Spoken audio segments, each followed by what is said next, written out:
Okay, so at this point, you should have your conclusion, your introduction, the body of your paper basically written and complete. If for some reason you don't, you have until Friday to get this entire thing turned in.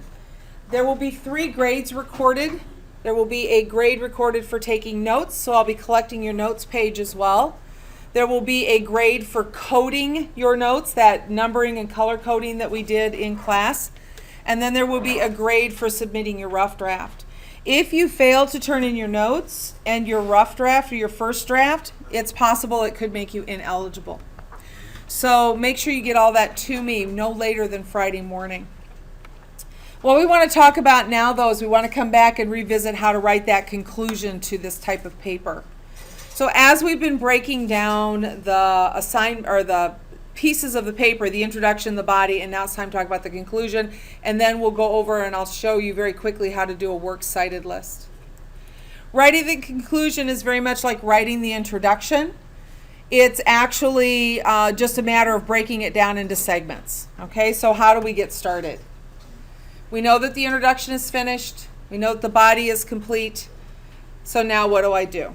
We can't just stop the paper. All right.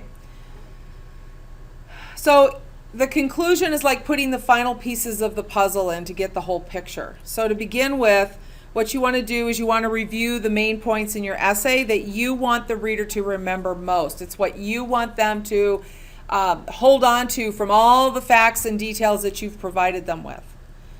So go back to thinking about those number 2s or those big ideas. What is it that I want to leave my reader with?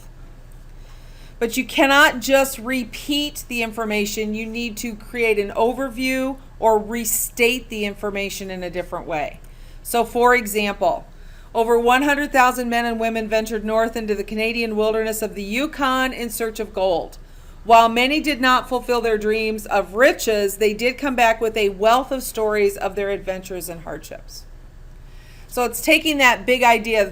The big idea I wanted them to remember was how many people went up there just to search for gold to get rich quick.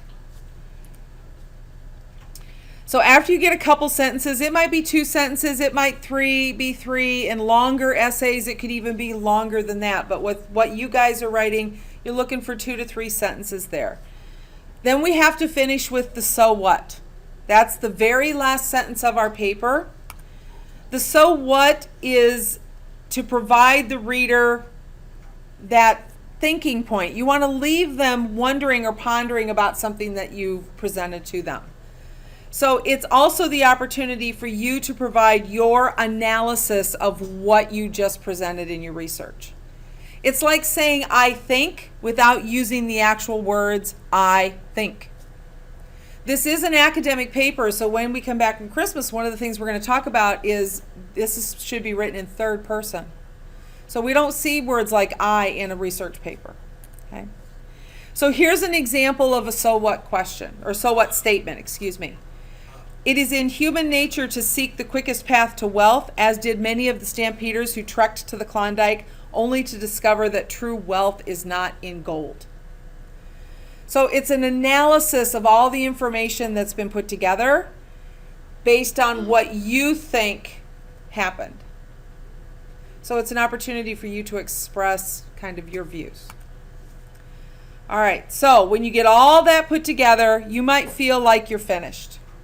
Okay, yay, we're done, the paper's written. And basically you are. You're finished with the writing. But the next step then is to document your sources. Okay? So what do you do next? Well, you got to step away from your essay for a little while. This just happens to fall pre and post holiday break. But normally I will have you step away from your essays for 3 or 4 days and then we'll come back to them. Okay? So the best time to revise is always after a break. You come back and reread something that you've written a few days later and all of a sudden you're like, why did I write it that way? You'll be receiving feedback from me on your content, your quality, and the mechanical errors in your work. So when you come back, I will have all mechanical errors circled. I won't tell you what's wrong with them. I'll just circle that it's an error. Then you're going to have to work with me or work with your classmates to figure out what's missing. Punctuation, spelling, grammar, capitalization.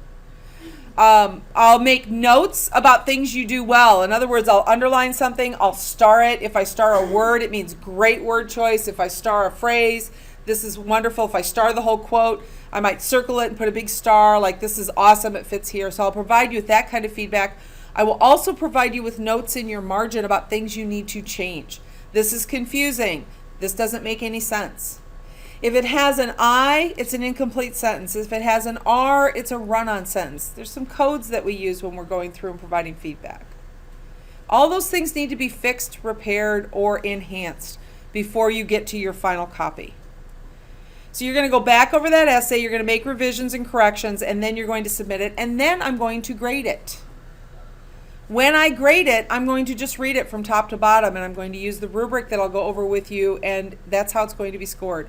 So this is your opportunity to find out what you're doing well, what you still need to fix before the grade goes in the grade book. Okay? Any questions? Alrighty then. So I just recorded